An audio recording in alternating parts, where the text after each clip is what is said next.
Halo semuanya, perkenalkan nama saya Ivana Felicia dengan NIM 2410911220020 dengan dosen pengampu Dr. Oski Iliandri, Magister Kesehatan. Di video kali ini saya akan membahas mengenai sistem muskuloskeletal dari tubuh kita, yaitu tepatnya pada regiotoraks dan juga regiomembri superioris. Di sini saya akan membahas sistem skeletal, sistem muskulo, dan juga sistem artikularnya, dan juga sistem vaskularisasi dan sistem inervasi atau saraf. Nah, langsung saja kita masuk ke bagian yang pertama, yaitu di sini saya akan membahas tentang regiotoraks. Nah, sistem tulang dari regiotoraks ini terdiri dari beberapa komponen. Yang pertama yaitu ada vertebralis atau kolumna vertebralis.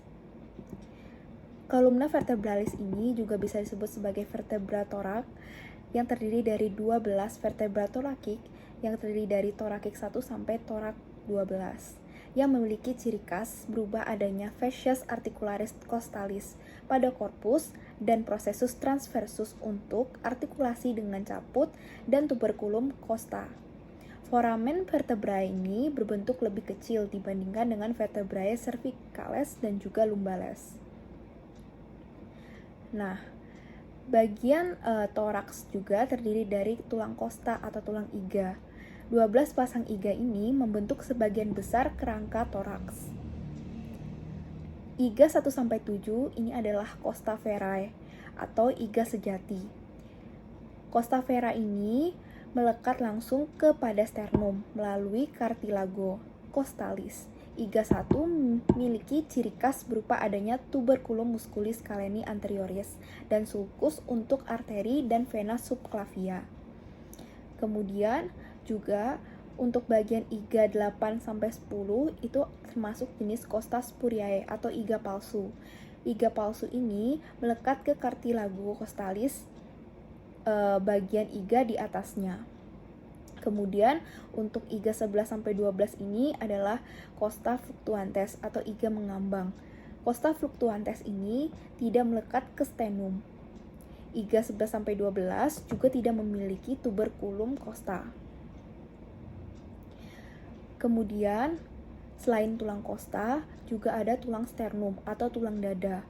Tulang sternum ini adalah tulang pipih yang terletak di anterior toraks. Nah, tulang sternum ini terdiri dari beberapa struktur. Yang pertama ada manubrium sterni. Manubrium sterni ini adalah bagian superior sternum yang memiliki incisura jugularis di bagian tengah atas dan incisura costalis untuk artikulasi dengan clavicula dan juga costa 1. Kemudian ada juga corpus sterni. Corpus sterni ini adalah bagian utama dari sternum, yaitu tempat melekatnya costa 2 sampai costa 7. Kemudian yang terakhir ini ada bagian processus xiphoideus. Nah, processus xiphoideus ini adalah bagian inferior sternum yang seringkali berbentuk tulang rawan atau cartilago dan dapat bervariasi bentuknya. Selanjutnya saya akan membahas tentang sistem muskular dari regiotoraks. Nah, otot-otot dari regiotoraks ini terdiri dari berbagai macam jenis. Yang pertama ada otot ekstrinsik toraks. Otot ekstrinsik toraks ini adalah otot-otot yang menghubungkan toraks dengan anggota gerak atas dan leher, yang berperan dalam pernapasan dan juga gerakan anggota gerak atas. Kemudian ada otot pectoralis major. Otot pectoralis major ini adalah otot besar di anterior toraks yang berperan dalam gerakan aduksi, fleksi, dan juga rotasi medial humerus yang diinervasi oleh nervus pectoralis medialis dan juga lateralis. Kemudian ada otot pectoralis minor. Otot pectoralis minor ini terletak di bawah otot pectoralis major yang berperan dalam depresi dan proktasi scapula yang diinervasi oleh nervus pectoralis medialis. Kemudian ada juga otot serratus anterior. Musculus serratus anterior ini terletak di lateral toraks, berperan dalam protraksi dan juga rotasi superior scapula. Serratus anterior ini diinervasi oleh nervus thoracicus longus. Kemudian ada musculus subclavius. Musculus subclavius ini adalah bagian otot yang terletak di bawah clavikula yang berperan dalam depresi clavikula yang diinervasi oleh nervus subclavius. Kemudian ada juga musculus scalenius, yaitu pada bagian anterior, medius, dan juga posterior. Otot ini terletak di lateral leher yang berperan dalam elevasi kosta saat inspirasi dan fleksi lateral leher yang diinervasi oleh cabang-cabang nervi cervicalis. Kemudian ada juga bagian otot intrinsik dari toraks kita. Otot intrinsik dari toraks kita ini adalah otot-otot yang terletak di antara kosta yang berperan dalam pernafasan, sistem pernafasan tubuh kita, yang terdiri dari musculus intercostales externi. Otot ini membantu dalam inspirasi atau dalam proses inspirasi kita dalam pernafasan yang menarik kosta ke atas dan keluar, yang diinervasi oleh nervi intercostales. Kemudian ada juga musculus intercostales interni yang membantu dalam proses ekspirasi pernafasan yang menarik kosta ke bawah dan ke dalam, yang diinervasi oleh nervi intercostales. Kemudian ada otot intercostales intimi. Otot ini adalah lapisan terdalam dari otot intercostales yang berperan dalam proses ekspirasi yang diinervasi oleh nervi intercostales. Kemudian ada juga musculus transversus thoracis. Nah, otot ini terletak di posterior sternum yang berperan dalam proses ekspirasi pernafasan yang diinervasi oleh nervi intercostales. Kemudian ada bagian diafragma. Bagian diafragma ini adalah otot utama pernafasan yang memisahkan cavitas thoracis dari cavitas abdominalis, yaitu pada saat kontraksi diafragma ini bergerak ke bawah, yaitu meningkatkan volume toraks dan memungkinkan terjadinya inspirasi pernafasan yang diinervasi oleh saraf nervus phrenicus.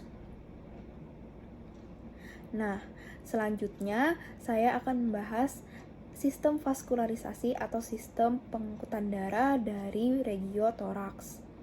Nah, ada dua pembuluh darah penting yang bekerja dalam sistem vaskularisasi tubuh kita. Yang pertama ada pembuluh darah arteri.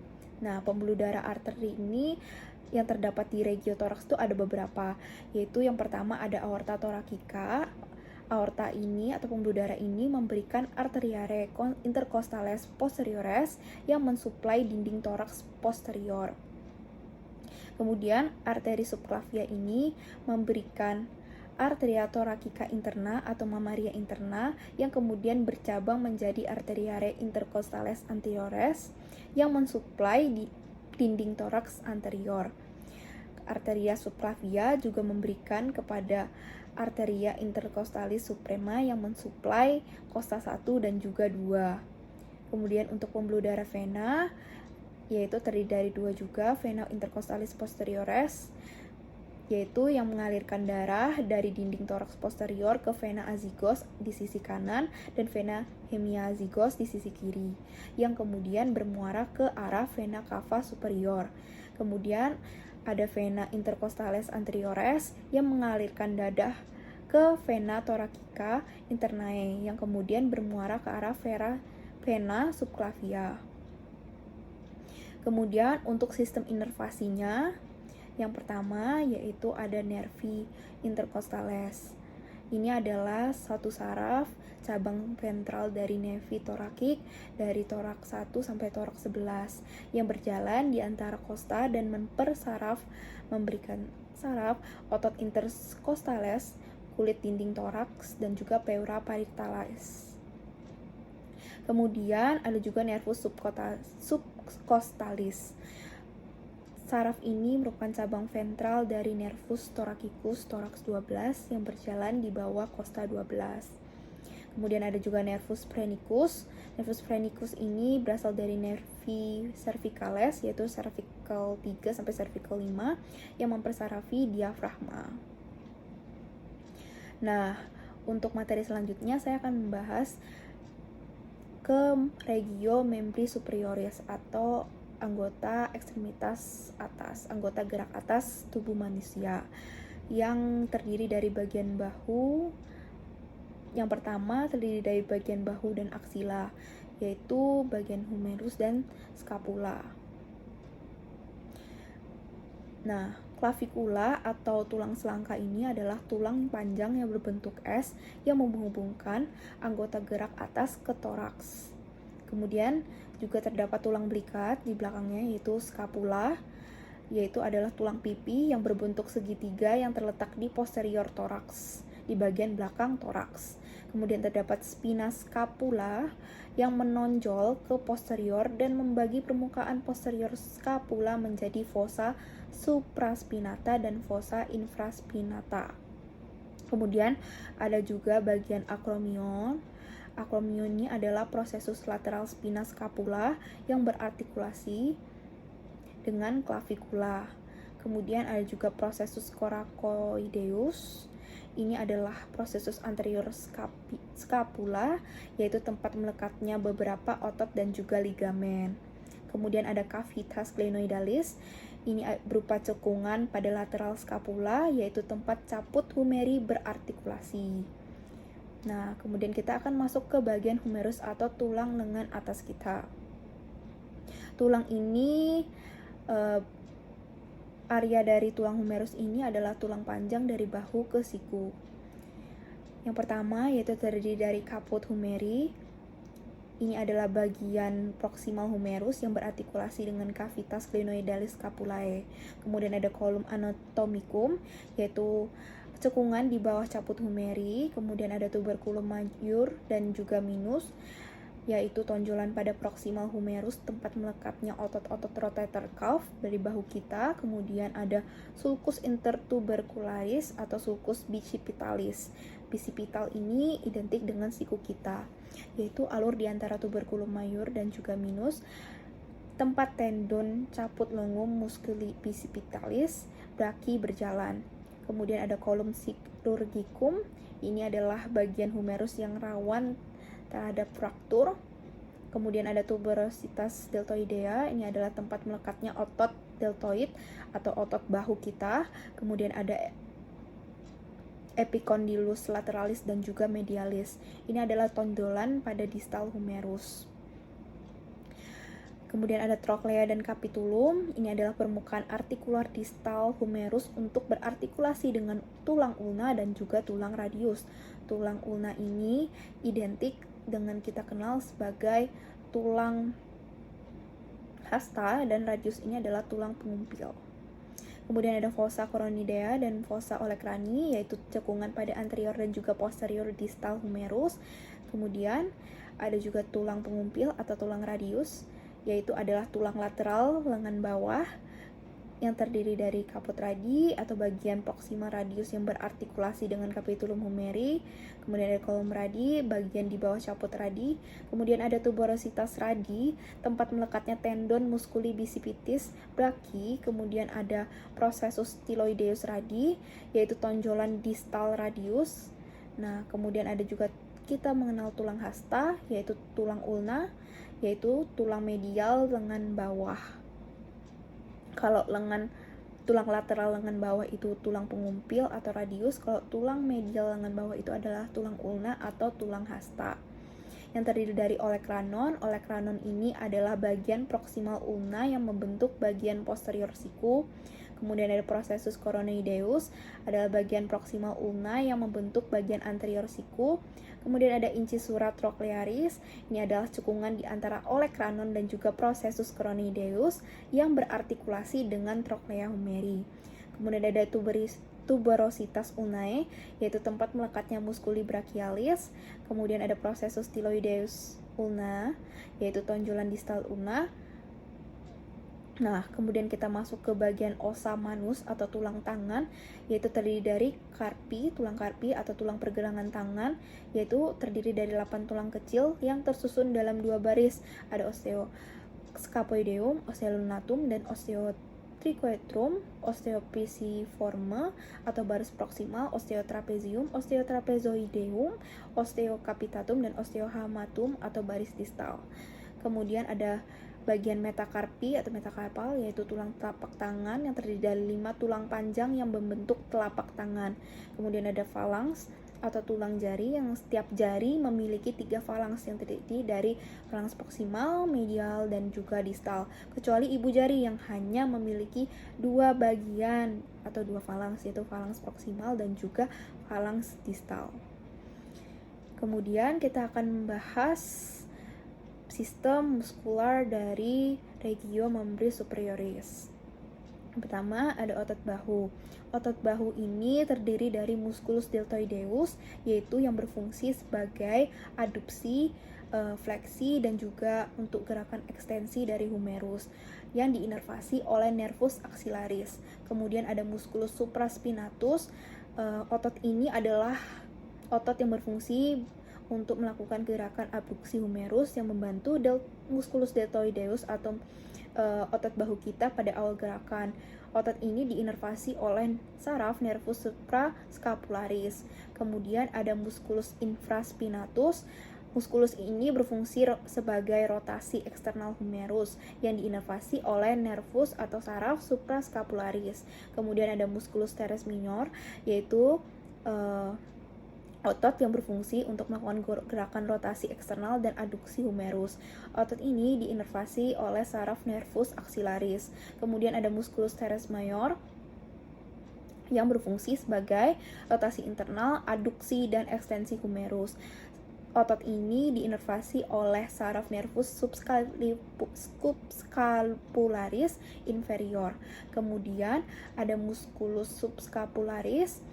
Otot ini berfungsi sebagai rotasi internal dari humerus yang diinervasi oleh saraf nervus subscapularis superior dan juga inferior. Kemudian kita masuk ke otot lengan atas atau otot dari humerus, yaitu terdiri dari kompartemen anterior, yaitu ada otot-otot flexor lengan atas. Otot ini diinervasi oleh nervus musculocutaneus. Kemudian ada musculus biceps brachii untuk fleksi siku dan supinasi lengan bawah. Kemudian ada musculus brachialis untuk fleksi siku juga. Kemudian ada musculus coracobrachialis yang berfungsi untuk fleksi dan juga adduksi dari humerus. Kemudian ada kompartemen posterior. Kompartemen posterior ini adalah bagian belakangnya dari otot lengan atas yang terdiri dari otot-otot ekstensor lengan atas yang diinervasi oleh saraf nervus radialis. Nah, terdiri dari musculus triceps brachii. Otot triceps ini berfungsi untuk ekstensi siku. Kemudian ada musculus aconeus. Otot ini berfungsi sebagai ekstensi siku atau membantu dari gerakan triceps brachii. Kemudian kita masuk ke otot lengan bawah. Otot lengan bawah ini terdiri dari beberapa bagian. Untuk bagian depannya terdapat otot-otot flexor dan pronator lengan bawah yang diinervasi oleh saraf nervus medianus dan nervus ulnaris. Nah, kemudian untuk bagian belakang atau posteriornya terdapat otot-otot ekstensor dan juga supinator lengan bawah yang diinervasi oleh saraf nervus radialis. Nah, untuk otot tangan sendiri gunanya untuk mengontrol gerakan halus-halus jari yang diinervasi oleh saraf nervus medianus dan nervus ulnaris. Nah, kemudian kita masuk ke sistem pengangkutan darah atau sistem vaskularisasi dari regio membris superioris. Sama kayak regiotoraks, yaitu terbagi dari 2 pembuluh darah, yaitu arteri dan juga pembuluh darah vena. Untuk pembuluh darah arteri itu ada arteria subclavia. Ini darah setelah melewati kosta pertama menjadi arteria axillaris. Arteria axillaris ini kemudian mensuplai bahu dan juga bagian aksila di tubuh kita. Kemudian arteria brachialis ini gunanya untuk mensuplai lengan atas yang bercabang menjadi arteria radialis dan juga arteria ulnaris di fossa cubiti. Kemudian arteria radialis ini mensuplai sisi lateral lengan bawah dan tangan, sedangkan arteria ulnaris ini mensuplai sisi medial lengan bawah dan tangan. Kemudian ada arcus palmaris. Arcus palmaris profundus dan superficialis ini adalah jaringan arteri di telapak tangan yang mensuplai darah untuk jari-jari tangan kita.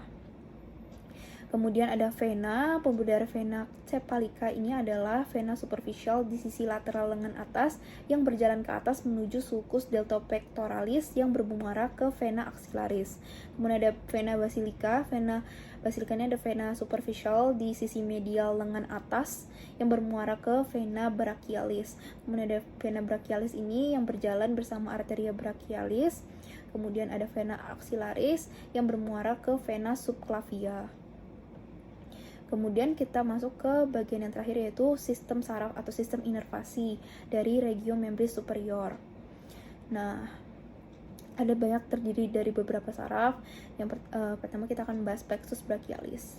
Plexus brachialis ini adalah jaringan saraf yang berasal dari nervi cervicalis, yaitu di bagian cervical 5 sampai thorax 1, mempersarafi seluruh anggota gerak atas dari tubuh kita. Nah, saraf-saraf ini terdiri dari apa saja? Yang pertama ada nervus musculocutaneus yang mempersarafi otot-otot flexor lengan atas atau bicep, brachialis dan coracobrachialis, dan susi kulit lateral lengan bawah.